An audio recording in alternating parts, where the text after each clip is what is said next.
وفاقی کابینہ کی تحریک لبیک پاکستان پر پابندی کی منظوری، ضابطے کی کارروائی کے لیے وفاقی وزارت داخلہ کو احکامات جاری۔ وزیر اعظم شہباز شریف کی زیر سربراہی وفاقی کابینہ کا اہم اجلاس۔ وزارت داخلہ نے وفاقی کابینہ کے شرکاء کو پنجاب حکومت کی سمری پر بریفنگ دی۔ اجلاس کا اعلامیہ جاری۔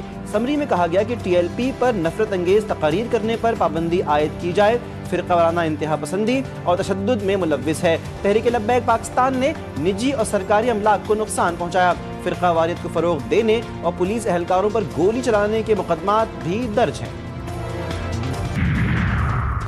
تحریک لبیک پاکستان پر پابندی کا فیصلہ، وفاقی کابینہ کی منظوری کے بعد وزارت داخلہ پابندی کا نوٹیفیکیشن جاری کرے گی۔ الیکشن کمیشن پارٹی کی رجسٹریشن منسوخ کر دے گی۔ کابینہ فیصلے کے 15 دن کے اندر سپریم کورٹ میں ریفرنس دائر کرنا ہوگا۔ متاثرہ جماعت کی کسی بھی اسمبلی میں نمائندگی بھی ختم کی جائے گی۔ پابندی پر سیاسی جماعت کو سپریم کورٹ سے رجوع کا حق حاصل ہوگا۔ جتھوں کو ریاستی رٹ چیلنج نہیں کرنے دیں گے، کسی کو قانون ہاتھ میں لینے کی اجازت نہیں دی جائے گی، صوبے کے امن و امان کے لیے ہر قدم اٹھائیں گے۔ وزیر اطلاعات پنجاب عظمیٰ بخاری نے واضح کر دیا، کہا مذہبی جماعت کے احتجاج کے دوران پولیس اہلکاروں پر تشدد کیا گیا، اہلکاروں کی گاڑیاں چھینی گئیں، شہری املاک کو نقصان پہنچایا گیا، گاڑیوں کو آگ لگائی گئی۔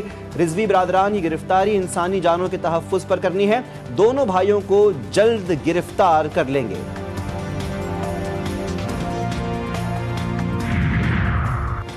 صنعت اور زراعت کی ترقی کے لیے روشن معیشت بجلی پیکیج کا اعلان۔ صنعتوں اور کسانوں کو آئندہ 3 سال رعایتی قیمت پر اضافی بجلی فراہم کی جائے گی۔ وزیر اعظم کہتے ہیں کہ بجلی کا بوجھ نہ تو گھریلو صارفین اور نہ ہی کوئی دیگر شعبہ اٹھائے گا۔ معاشی استحکام کا سفر مشکل لیکن ممکن ہوا، بہتر پالیسیوں سے معاشی اشاریے مثبت سمت میں جا رہے ہیں۔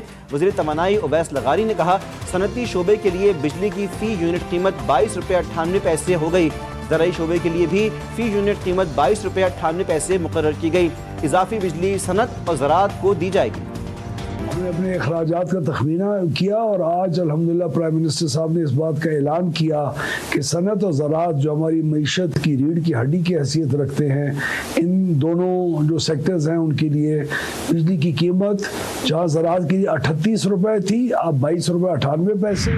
اسٹریٹجی ایک ہی ہے، اسٹریٹجی یہی ہے کہ عمران خان صاحب کے ہدایت کے بغیر کوئی کابینہ تشکیل نہیں ہوگا، کوئی لا عمل ہوگا جو عمران خان صاحب کا ہوگا۔ انشاءاللہ تعالی عمران خان صاحب کی طرف سے ہدایات آ جائیں گی اور پھر آپ سب کو پتہ چل جائے گا انشاءاللہ۔ وزیر اعلیٰ سہیل آفریدی کی بانی پی ٹی آئی سے ملاقات نہ ہو سکی، اڈیالہ دہاگل ناکے پر دھرنا دیا اور بعد میں ختم کر دیا۔ میڈیا سے گفتگو میں کہا کہ عدالتی احکامات کے باوجود ہمیں آج اپنے لیڈر سے ملنے نہیں دیا گیا۔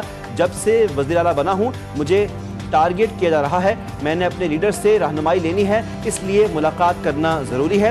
اسلام آباد ہائی کورٹ کی سپرنٹینڈنٹ اڈیالہ جیل کو آئندہ ملاقات کی اجازت دینے کی ہدایت۔ سلمان اکرم راجہ جو فہرست دیں گے ان کی ملاقات کروائی جائے، عدالت کے ریمارکس۔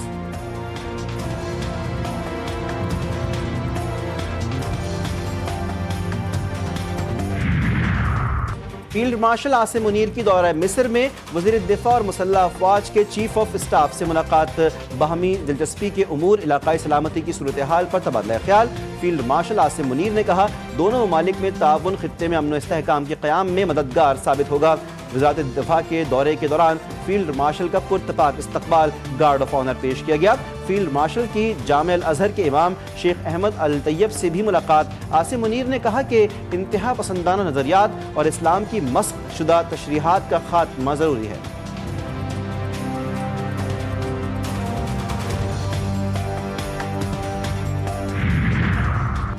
وزیر اعظم شہباز شریف سے پولینڈ کے نائب وزیر اعظم کی ملاقات، دونوں ملکوں کے درمیان تعاون مزید مستحکم کرنے کے لیے رابطے بڑھانے پر اتفاق، تجارت، توانائی، دفاع سمیت مختلف شعبوں میں تعاون کو وسعت دینے کی خواہش کا اظہار، مشرق وسطیٰ اور یوکرین میں امن کی کوششوں سمیت علاقائی اور عالمی پیش رفت پر تبادلہ خیال کیا۔ وزیر اعظم نے مذاکرات اور سفارتکاری کے ذریعے تنازعات کے پرامن حل کی اہمیت پر زور دیا۔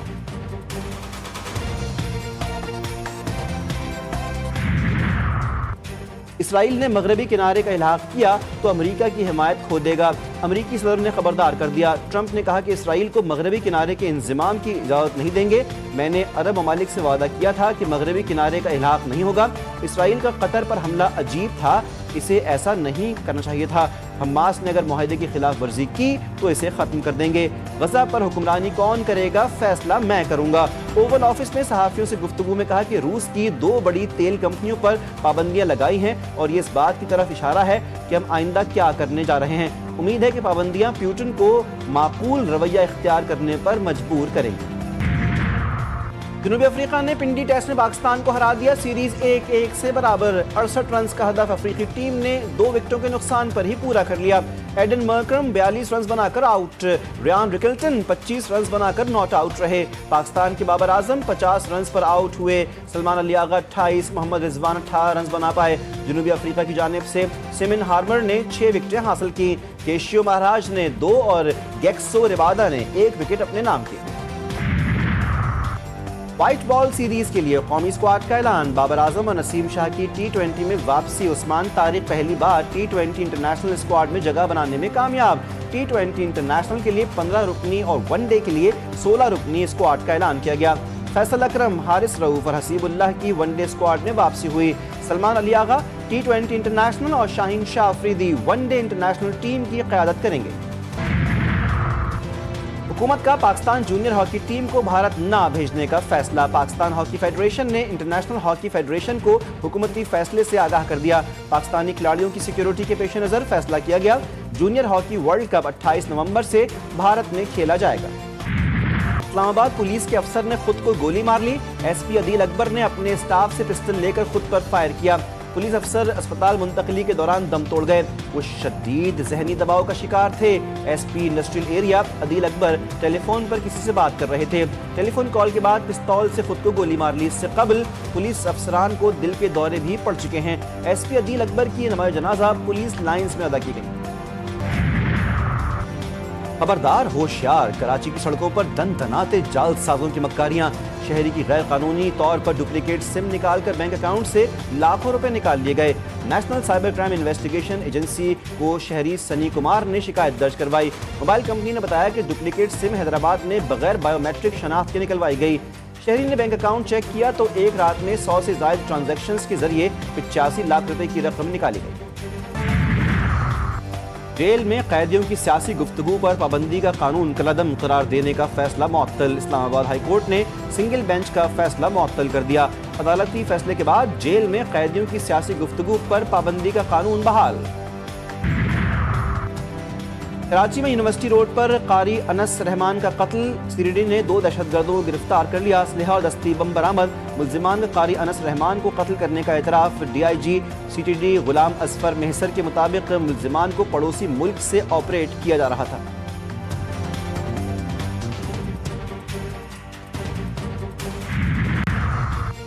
غزہ کی تباہی اور فلسطینیوں کی نسل کشی میں 63 ملک حصے دار، اقوام متحدہ کی خصوصی نمائندہ فرانسسکا البنیز کی نئی رپورٹ نے امریکہ، برطانیہ، یورپی اور عرب ملکوں کے اجتماعی جرائم سے پردہ اٹھا دیا۔ امریکہ، برطانیہ، جرمنی اور چین سمیت 26 ملکوں نے جہاز بھر بھر کر اسلحہ اسرائیل بھیجا۔ عرب امارات، مصر، اردن اور مراکش کے غزہ کی حمایت کے زبانی دعوے، دوران جنگ تجارت دگنی کر دی۔ ترکیہ نے تجارت بند کرنے کا اعلان کیا لیکن بالواسطہ تجارت جاری رہی۔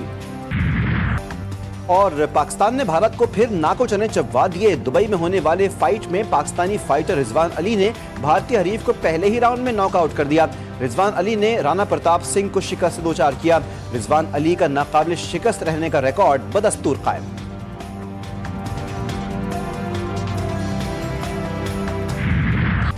اور کلاسیکل موسیقی کے رنگ نوجوانوں کے سنگ، Alhamra art council centre Lahore میں رنگ، روشنی اور سروں کا سنگم، گلوکاروں کی سریلی آواز نے سامعین کے دل جیت لیے۔